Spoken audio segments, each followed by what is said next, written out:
No idea how to start this video. I need water.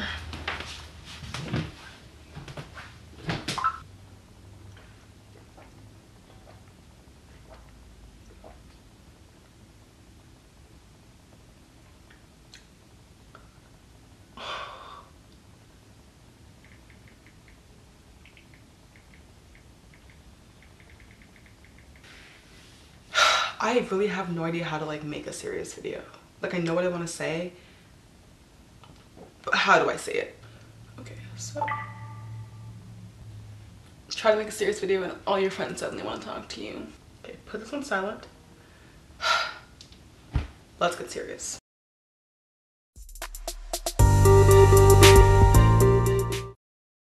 Hello my beautiful homo sapiens, welcome back to my channel. So as I'm sure you can tell by the title, today's video is a little different. It's a little more serious and I just wanted to have a more like mellow, less high energy sit down video with you guys and just talk some things out. If you haven't been able to gather, I am a black female and I did grow up in America where sometimes the racial climate can be a little less than welcoming. So I'm going to be talking about some topics that are very race related, and if you're not okay with that, you can not only leave the video but also unsubscribe. If you are subscribed, if you're not, then like just leave, it's fine. On the other hand, if this is your first time seeing my face, hello, my name is Chia. I make videos here on the internet, usually not so serious, but sometimes it's good to just chillax. It'd mean the world to me if you subscribed. I try to make this a very fun channel, but right now I just have something I want to say and I'm going to say it, and then after that it'll be done. But let's get on with the video so we can make this as short as possible. So as I've already said, I'm a black female, which I'm sure you've been able to gather, and I've grown up in America. My parents were immigrants and they immigrated from Nigeria. So me growing up is maybe a little different from the experience of someone whose parents were also black but born in America growing up. Growing up, I didn't even really want to be black, which is terrible to say, but is honestly the truth, and it sucks that it is. As a kid, I feel like you're supposed to really just focus on what you're eating for dinner and what you're gonna watch when you get home and what your next book is gonna be and like, can I go to ice cream? Like just stuff like that because you're a kid, but kids are honestly smarter than we give them credit for. And as a child, I picked up all these signals that were saying that ethnocentric beauty standards were the way to go. So that means that my dark skin and my poofy hair and everything about me that didn't conform to those standards just wasn't okay. And I truly felt like that.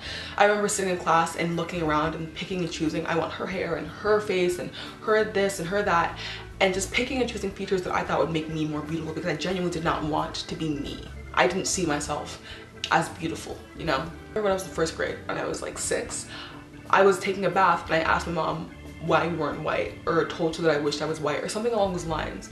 And I remember her saying like, don't say that. Honestly, I wish I never asked that question, but I genuinely did wonder. I genuinely did wish that. I didn't even really see myself as pretty. Like I remember so vividly the first moment I looked in a mirror and thought I was beautiful. I was sitting on my parents' bed and their headboard is a mirror. So I was looking into it and I was just like, I don't know, just like turning my head like this way and that. And I remember like, I don't know what it was. Maybe it's the way the light hit my face or the angle that I was at or whatever. But I remember looking at myself and being like, you're not ugly. You're actually kind of pretty. I remember that moment. I don't think I'll ever forget it because it was so pivotal for me, because after never seeing myself as worth it or beautiful, and after years of making my avatar white instead of black, or liking white dolls better than black dolls, which is a genuine thing that happened, which sucks, but it's true. There's psychological experiments on it. It's not even just me, it's everyone. My siblings still do, which kind of breaks my heart. I finally saw myself as beautiful-ish. Definitely there was a bit more growth that needed to take place. When I was in 6th grade, I faced a little bit of depression. Not necessarily because I was black. It was because I had been bullied, which is a whole nother story for a whole nother time, but it definitely really did negatively affect my mental health. And part of the way that I coped, like part of the way my depression worked, was just me picking on myself, and being black was one of those things, because even in 6th grade, even at 11 years old, I still did kind of not love myself to the full extent, and I still did kind of wish that I wasn't black or wasn't as black, you know. It was definitely something that I had to come to terms with, the fact that I was always gonna be black. And when I was in 6th grade, I would like watch tutorials for people with like straight silky hair, and like I'd buy products meant for those people, so my hair wasn't even doing that well because I was trying to treat it like hair that it wasn't. I didn't really like truly accept myself in that way. And at the same time, while I was still trying to figure out like that even though you are this, you're so beautiful, even though you don't fit in with these standards that society's throwing at you, I also had to realize what it meant to be black. And I knew I was black, obviously. Like, looking in the mirror, I could tell that I was darker than a lot of the people that I associated with, but I didn't know what that truly meant.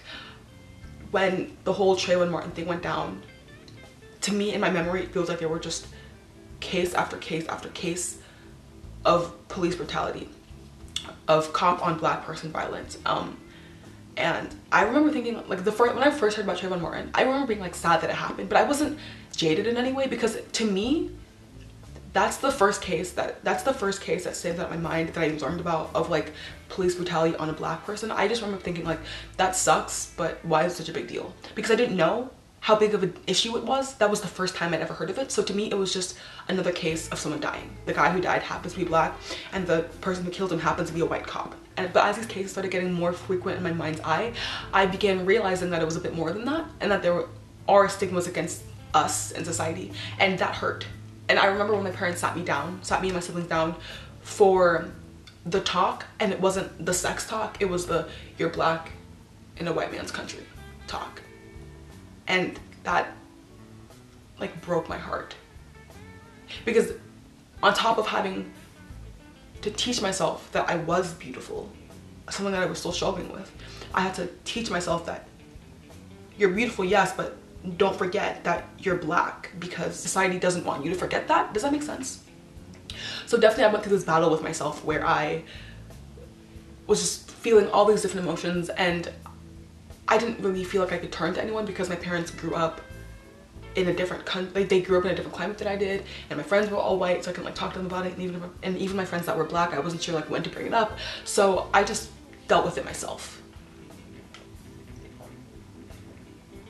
Obviously, being black in America, racism is something that you're just gonna have to face eventually, whether or not it happens to you or someone that you know, or you just see it on TV, or you just hear about it, but it's something that you're gonna have to just come to terms with. I have been lucky enough to live in an area where the people are mostly open-minded. The area I live right now is pretty okay. Like, there are times where it's kind of like, what is that supposed to mean? Like, when people say something, I'm just kind of like, okay, I'm just gonna pretend like you didn't say that.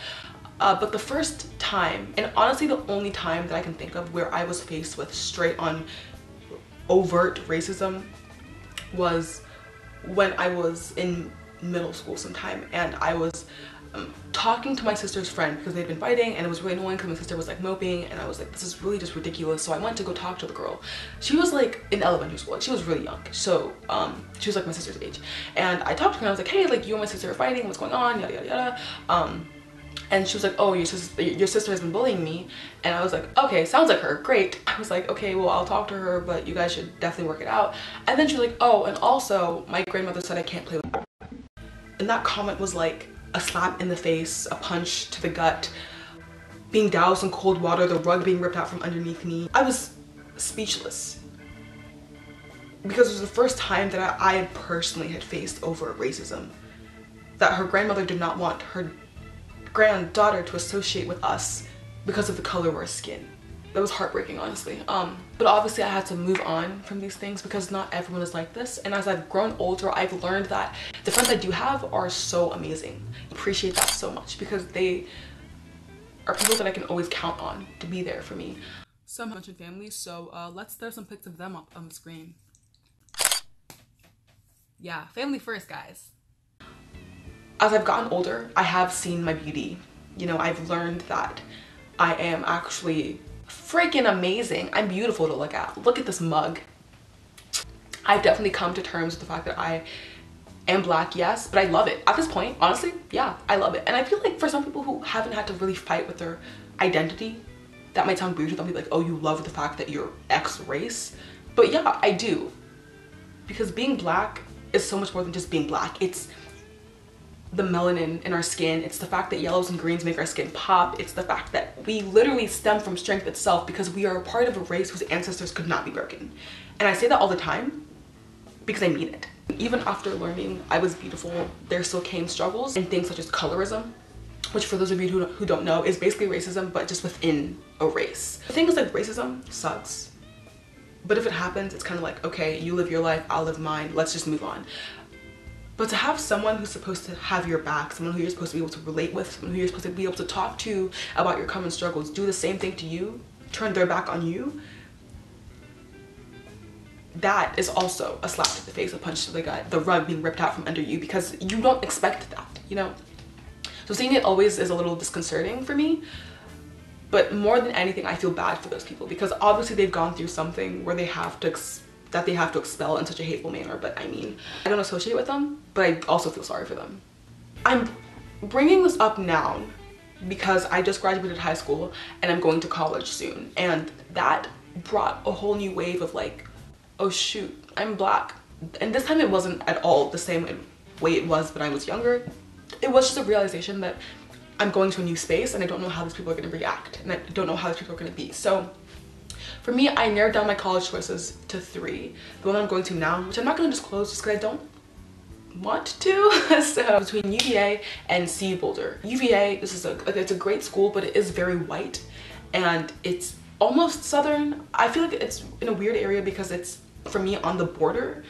I remember going for a tour there and one of the tour guides was showing us her dorm room and she had a southern accent, but her tag said that she was from Virginia. And that was literally, this was literally a few months ago. And until then, I didn't even know that people from Virginia could have accents because the area I live, no one has an accent, you know? Also CU Boulder, another good school. It was, my family's moving to Colorado, so that would be close to where they were gonna be. And I could be close to them and get a decent education. But I didn't look at the demographics until after I got my acceptance letters, which was probably a fault on my part. But I looked and I saw that UVA's demographic is like 6% of Black people, and that's out of like roughly 24,000 students. And CU Boulder's demographic is 1 to 2% of Black people out of roughly 30,000 kids. So I took the liberty of reaching out to multiple Black students at both schools. At UVA, I reached out to Black students and then eventually reached out to other minorities because the general message was like, yeah, there are some times where people will say things that you're kind of like, what? And sometimes it's in the air, which is very disconcerting, but it's what they said. But overall, there is a very good system here and you will feel accepted and you can find people that you can identify with. At CU Boulder, the message was a little less welcoming. The Black students there were not necessarily happy with their time. Some of them wish they went somewhere else. Some of them wish they chose other schools. Some of them, one of them verbatim told me, do not come here. You will feel safer and happier somewhere else. But definitely was odd having to think about my race so heavily because I didn't even think about it in the application process because I was just so used to not really having to do so. I mean, because the schools I go to, I don't have choice with, you know? So when I applied to schools, I just didn't even really think about the fact that I had control over the demographics of the school that I chose to go to. Because I could go to a school that was all Black or a school that was 90% white or whatever in between that I wanted to go to. I didn't even really think about that. The school I'm going to now has actually pretty good diversity, so I'm very happy about that. But race definitely was something that I had to kind of consider eventually during my college decision. And even when writing my essays, I had to talk about it because I applied to NC State. In one of my essays that I wrote to them, I talked about my experience with the girl who said, my grandmother said I can't play with Black people. And even my dad was like, you sound so jaded in this essay. And I didn't even realize how jaded that maybe I was because I never really talked about it with him. That was the first time he'd even heard about that happening. I'm not really jaded, but it did suck. So writing about it, I kind of released that, and I guess I just sounded so jaded and so mad at the world, even though I'm not necessarily. And I planned on talking about race in my Common App essay because I chose the one that was like, recount a time when you faced a challenge, setback, or failure. How did it affect you, and what did you learn from the experience? So I was gonna talk about race in that essay, and honestly, I was thinking like, wow, this is the one time that like people being racist as is working on my favor. And then I read an article from some guy who reads essay and he advised against writing about race because everyone does that.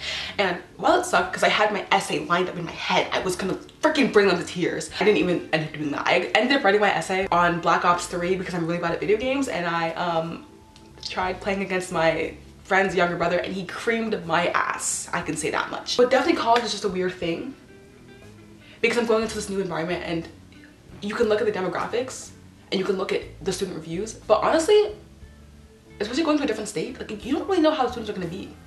Which is why I made this video now, because I just kind of wanted to talk these things through and share my feelings with some people. And with that being said, my closing message is to all of those people who are not of color. So basically white people. I have a decent amount of white subscribers because, I mean, honestly, I don't know. I just have a lot of white subscribers, which is what I've noticed as the notifications roll in. I love everyone who subscribed to my channel because you all are helping me grow and you mean the world to me. Honestly, truly, I'm not even just saying that. I love all of you. But I'm gonna just educate you on a couple things right now. some people I found don't know what a microaggression is and use them freely. So I'm just going to shed some knowledge. I spent a week at the college I'm going to, like a couple weeks ago actually, and there was this kid there who would make jokes that were like a little past the line of okay. I remember one kid who was black was late and someone asked, hey, let's say his name was Jacob. Actually wait, there was a kid named Jacob there. Let's say his name was Potato. So some kid was like, oh hey, where's Potato? And the kid who was using these microaggressions, who was white, let's call him Vence. Vence said, oh, Potato's probably cornrowing his hair or something, which didn't even make sense because first of all, Potato wasn't doing that, but also like why was that his joke? Like why was that there are so many other ways you could have gone about that. And then also the same kid, Vence, said about another girl, let's call her Water Bottle, like, oh, Water Bottle's probably getting in a car crash because she's Asian and Asians are bad drivers. And no one laughed because the way, it's something like, okay, sometimes you can make jokes that are kind of a little racist and it's kind of funny. I'm not, like, that's just the way the world works. Okay, I'll admit that. But they were not funny. No one laughed. Because he didn't even, first of all, segue them properly. Or the tone he used was also a little, like, are you joking or do you really believe that? So, he wasn't necessarily even being racist. He was just making these jokes that made us uncomfortable. Not even just me as a black person, but other people of other races.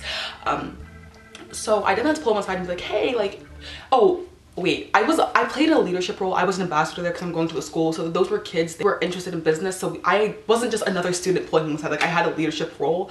So I was acting on that leadership role. I wasn't just like another student being like, hey, let's go talk. Like that'd be weird. Microaggressions are like snubs or slights, maybe in the forms of jokes or just comments that are made towards a group of people, whether it's based on their race or religion or gender or anything. And sometimes they're not necessarily even racist or sexist, but they're borderline and they suck. And some people say things and they don't even really realize like what they're saying and how it can come off. So not even just to white people actually, but to everyone watching this video, please just take your tone and your comments into consideration because sometimes they suck. So, but I made a video on where I cut my bangs and I used a pen with no ink in it to part my hair. You should totally go watch it because I failed completely miserably. So it's funny, for you at least. But I used a pen with no ink and I was like, oh, I'm using this pen to part my hair, but don't worry, and I drew on my hand. There's no ink in it. It will make my scalp dark. And in the comments, the girl was like, you said the pen will make your scalp dark, but you already are dark. Okay, but I'm not as black as a pen. What? Yeah, it is, but it's not the color of a black pen. This is a long video and honestly I feel like it's kind of convoluted, but love each other, be nice to your neighbors, and stop being racist or sexist or homophobic, honestly, while we're on that topic. I think I've said everything I need to say, honestly. I'm gonna have to edit this video and see if it actually makes any sense because I think I just jumped from one topic to another. If you like this video, please give it a big thumbs up and please subscribe if you haven't already. If you haven't, what are you doing? Sis, get your life together. Also hit that notification bell, that way you always know when I upload a video, and follow me on all my socials, links are down below, and I will see you guys next week with a definitely higher, more upbeat video. Bye.